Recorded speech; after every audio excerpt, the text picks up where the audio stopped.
हमारे साथ सेंट्रल हज कमेटी के चेयरमैन चौधरी महबूब अली कैसर साहब हैं। महबूब साहब, हज अरेंजमेंट की तैयारी शुरू हो चुकी हैं और काफ़ी बिल्डिंग्स आपने वहाँ पर हायर कर ली हैं, किस तरह का अरेंजमेंट चल रहा है? देखिए, पुराने गलती से आदमी को सीखना चाहिए और जो गलती हुई है या कमियां रह गई उसको ओवरकम कैसे करे आदमी, इसी पर हम लोग ने काम किया है। और उसके तहत पिछले बार जो लॉन्ग रूट में जो बसेस चल रहे थे उसमें काफ़ी शिकायत आई थी। कई के एयर कंडीशनिंग काम नहीं कर रहे थे, एक आध बस में आग भी लग गया था, धुआं हुआ था।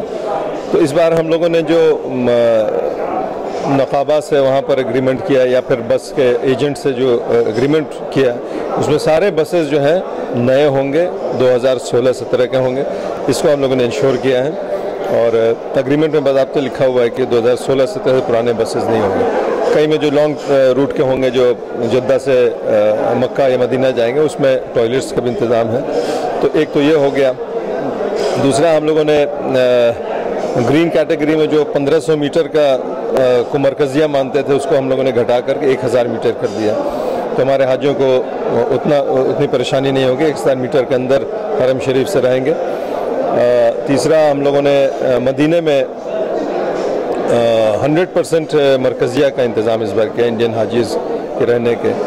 मिना में जो 6 दिन का जो मेन हज होता है उसमें काफ़ी मुश्किलें आती थी, सिर्फ नाश्ता मिलता था। इस बार दोनों वक्त का, जब तक मिना में रहेंगे, 2 वक्त का खाना भी मिलेगा। अरफात के टेंट्स जो होंगे वो एयर कूल्ड होंगे, फायर प्रूफ होंगे, वहाँ भी खाना दिया जाएगा। मुज़दलिफ़ा में रात में रहेंगे, वहाँ भी ड्राई फूड मिलेगा। इस तरह से अभी मंत्री जी ने कहा कि वहाँ पर एक बिचौलिया का रैकेट चल रहा है और हर साल किराए में बढ़ोतरी होती रहती है। हालांकि अगर प्राइवेट टूर वालों से बात की जाती है तो किराया इतना ज़्यादा नहीं बढ़ रहा है जितना बढ़ाया जाता है। देखिए, मंत्री जी ने कहा, वो उसमें भी सदाकत है, लेकिन ये भी देखना पड़ेगा कि सऊदी में अब जो जितना पैसा आता था क्रूड के प्राइसेस घटने की वजह से उन लोगों भी फाइनेंशियल एक क्रंच है। और एक हज क्योंकि 30-40 लाख लोग जुटते हैं, तो ये एक बिज़नेस के एक तौर पर भी उन लोग देखते हैं और देखना भी चाहिए। शुरू ज़माने कदीम से एक बिज़नेस रहा भी है वहाँ के लोगों का हज के टाइम में। और इन्फ्लेशन सारे दुनिया में है, तो ऐसा भी नहीं है कि बहुत ज़्यादा कीमतें बढ़ी हैं।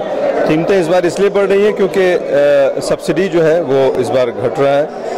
380 करोड़ अनाउंस करने के बाद सिर्फ 200 करोड़ इस बार सब्सिडी मिल रहा है। एयरलाइन हर बार सब्सिडी कम की जा रही है, तो मुस्लिम्स के ज़रिए दसियों साल से ये मांग की जा रही है कि इसका डायरेक्ट टेंडर होना चाहिए, क्योंकि अगर प्राइवेट की बात करें तो उनका 55-60 हज़ार का टिकट होता है और यहाँ कई मुकामात पर ये देखने में आया है कि 1 लाख से ऊपर टिकट पहुँचता है। देखिए, जो एम्बार्केशन पॉइंट दूर दराज के हैं, जैसे गुवाहाटी हो गया, कश्मीर हो गया, या झारखंड हो गया, बिहार हो गया, कलकत्ता हो गया, इस सब का 70,000, 80,000, 1 लाख, 1,10,000 भी कीमत है टिकट के।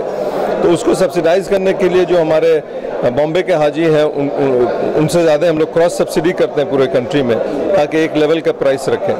तो ये बात सही है कि जो नज़दीक के लोग हैं, बॉम्बे के हैं, दिल्ली के, उनको थोड़ा सब्सिडी का बहुत फ़ायदा नहीं मिलता है। बल्कि इस बार तो सब्सिडी ख़त्म मैंने कम घटने की वजह से बॉम्बे का जो ओरिजिनल फेयर है वो करीब 56,000 है और अगर सब्सिडी के साथ लेते तो 62,000 हो रहा है। तो उनको सब्सिडी क्या, उनको तो मैंने उल्टा सब्सिडी क्या, उनको घाटा हो रहा है 5-6 हज़ार का।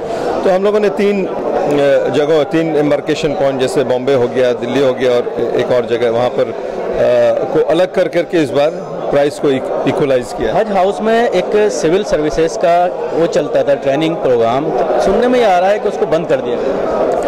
देखिए, ऐसी कोई बात अभी हुई नहीं कि उसको बंद किया गया, लेकिन इस पर हम लोग बात करेंगे। कुछ ऐसी चर्चा चली थी, उसके बारे में हमको भी पूरा इल्म है, लेकिन जो चल रहा था, एक अच्छा नेक काम हो रहा था, उसको चलना चाहिए। हम तो इस व्यू के हैं कि जो काम हो रहा था वो अच्छा काम। वहाँ से ऑफिसर्स निकल चुके हैं जो अपनी सर्विसेज दे रहे हैं। बिल्कुल। और अब वो टाइम आ भी गया था, अब इस टाइम सारा प्रोसेस पूरा हो जाना चाहिए।